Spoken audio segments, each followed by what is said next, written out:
Alright, so today guys, we are gonna see what happens if you microwave a candy corn for 5 minutes. So we're about to see. This is just a short video. You can do it about Real this, quick. Jaden, use a plate. Hold on. Alright, Candy corn. we'll see you in 5 minutes. See ya. Alright, so our candy corn looks very crazy right now. I'm gonna try to find a way to scrape it.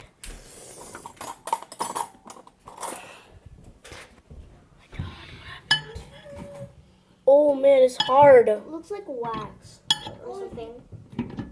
Oh. Slime. Oh. So this is what your candy corn looks like.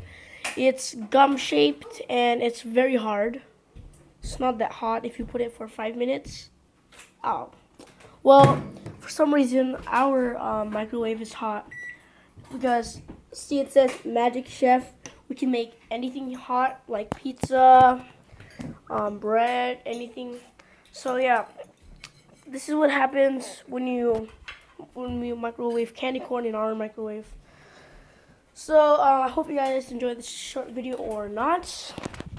The choice is always yours.